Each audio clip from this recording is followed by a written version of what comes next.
There's a part of you that wants to make others happy. It feels good to be appreciated, to be seen as helpful, kind, and dependable. But what happens when that desire turns into a silent obligation? When your worth becomes tangled in how others perceive you? When you find yourself constantly saying yes, while silently screaming no? Being generous and compassionate is not the same as being a people pleaser. People-pleasing is not a personality trait. It's a defense mechanism. It's often born from a place of deep insecurity, fear of rejection, or a desperate need for external validation. It's not about kindness.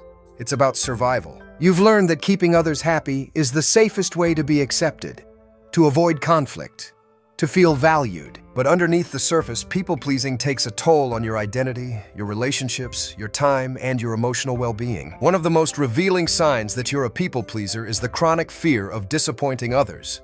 This fear doesn't whisper, it screams. It shows up in every decision you make, every conversation you have, and every moment you hesitate before expressing your real opinion. You say yes to things you don't want to do, not because you're generous, but because the idea of letting someone down feels unbearable. Disappointment feels like failure, not just to others, but to yourself. You start to equate being liked with being worthy. So you stretch yourself thin, take on more than you can handle, and agree to things out of obligation rather than desire. Even when you're exhausted, overwhelmed, or resentful, you put on a smile and keep going. Because deep down, you believe your value is tied to your ability to meet others' expectations. And when you do say no, which is rare, it comes with guilt, over-explaining, or anxiety that someone will be angry or think less of you. You find yourself rehearsing rejections in your mind, crafting elaborate justifications for choosing yourself, as if self-care needs permission. Another clear sign is that you struggle to set healthy boundaries, or you avoid them altogether.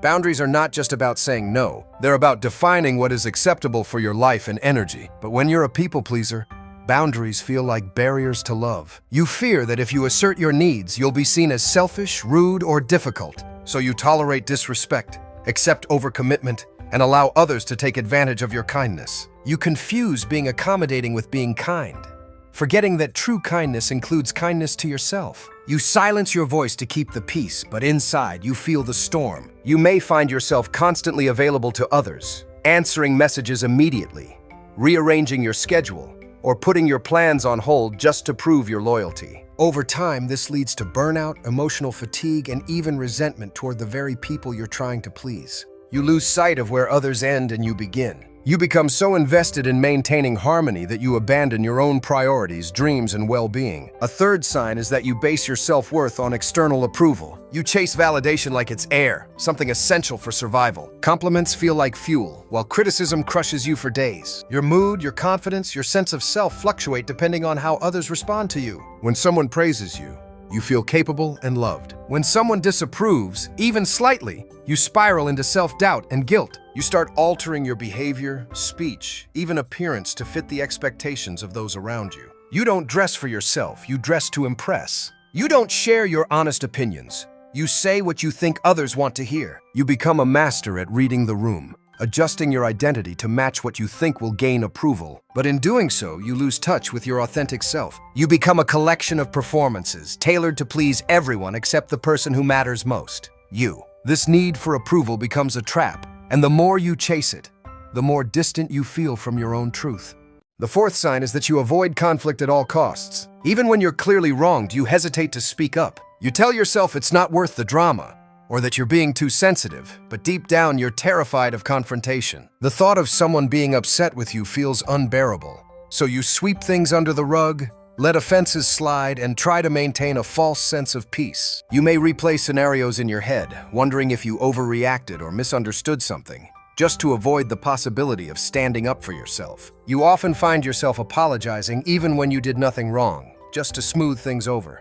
Conflict feels like danger, like rejection in disguise. You were probably raised in an environment where keeping the peace was more important than telling the truth. Maybe your voice was shut down, or maybe you were rewarded for being agreeable. Now, as an adult, disagreement feels like a threat, not an opportunity for understanding. This leads to resentment building up silently, while your relationships remain shallow and one-sided. Another strong indicator is the habit of putting others' needs ahead of your own, always and without question. You neglect your own priorities to accommodate others. You cancel plans, adjust goals, and sacrifice your own happiness just to make someone else comfortable. And when you finally take time for yourself, you feel guilty. You wonder if you're being lazy or selfish. You've internalized the belief that your needs come second. You believe that being helpful makes you lovable. So you give and give, hoping someone will finally give back. But that's not how people-pleasing works. It's not reciprocal. It's a one-way street paved with exhaustion. You pour from an empty cup, hoping others will notice your efforts and fill it for you. But people get used to your generosity. They expect it. And when you finally draw a line, they may push back. Not because you're wrong, but because you trained them to believe your needs don't matter. That's the painful truth about people-pleasing. It teaches others how to treat you by showing them that your boundaries are flexible, your time is negotiable, and your self-respect is optional. The sixth sign is that you often feel invisible, unheard, or unappreciated. Despite your efforts to make others happy, you constantly feel overlooked. You wonder why no one checks on you, why no one sees your sacrifices, why you're always the one reaching out first. Deep down, you're hoping that by being indispensable, you'll finally be seen. But instead, you become expected. Your kindness becomes routine. Your support becomes background noise. You feel like a ghost in your own life, always showing up for others but rarely being acknowledged in return. You may even start resenting those you help, not because they're ungrateful, but because you expected your self-abandonment to be repaid with love. People-pleasing is a form of emotional currency. You give in hopes of receiving. But when that exchange doesn't happen, you're left feeling empty, wondering if you matter at all. This leads to a deep sense of loneliness. Even when you're surrounded by people, it creates a disconnect between your outward behavior and your internal experience. You smile, support, and serve, but inside, you feel like you're disappearing. People-pleasing often starts in childhood.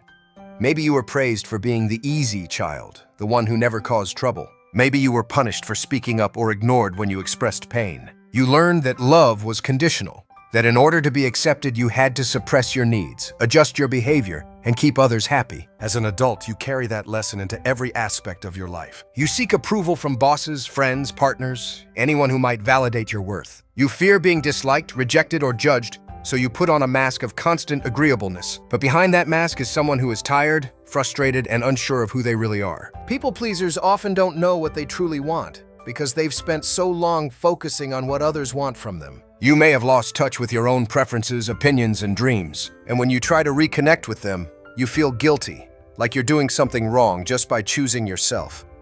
The cost of people-pleasing is high. It may look like kindness, but it often stems from fear. Fear of rejection, fear of being alone, fear of not being enough. And the more you please others at your own expense, the more you reinforce the belief that your needs don't matter, that you must earn love through sacrifice, that your value lies in how useful you are to others. But the truth is, your worth is not up for negotiation. You don't have to exhaust yourself to be accepted. You don't have to trade your peace for approval. You are not selfish for having boundaries. You are not mean for saying no. You are not unlovable for putting yourself first. The journey to healing starts with awareness. When you recognize these signs, you give yourself permission to unlearn the patterns that no longer serve you. It's time to rewrite the narrative. You are allowed to disappoint people and still be a good person. You are allowed to rest without feeling guilty. You are allowed to take up space, to express your needs, to say what you really mean. You don't have to be everything for everyone. You don't have to shrink yourself to be liked. You don't have to be available all the time. You don't have to explain your boundaries. The people who truly love and respect you will celebrate your growth. They won't punish you for choosing yourself. And those who do, they were benefiting from your lack of boundaries, not loving you for who you are. Letting go of people-pleasing is not about becoming rude or selfish. It's about becoming honest. Honest with yourself, honest with others. Honest about what you want, how you feel, and what you're no longer willing to tolerate. You deserve relationships where you're valued for who you are, not for what you do. You deserve to rest without shame, to dream without limits, and to love yourself without apology. The more you honor your needs, the more you attract people who do the same. The more you respect your boundaries, the more peace you create. Healing from people-pleasing is a process. It doesn't happen overnight. But every time you choose yourself, even in small ways, you reclaim your power. You remind yourself that your voice matters, your feelings are valid, and your needs are not a burden. You begin to feel more grounded, more connected to your true self, and more capable of building a life that reflects your values, not just others' expectations. The world doesn't need another exhausted, resentful, invisible person. It needs you, fully alive, fully authentic, and unapologetically yourself. So take a deep breath, look in the mirror, and remind yourself, You don't have to earn love. You already are love.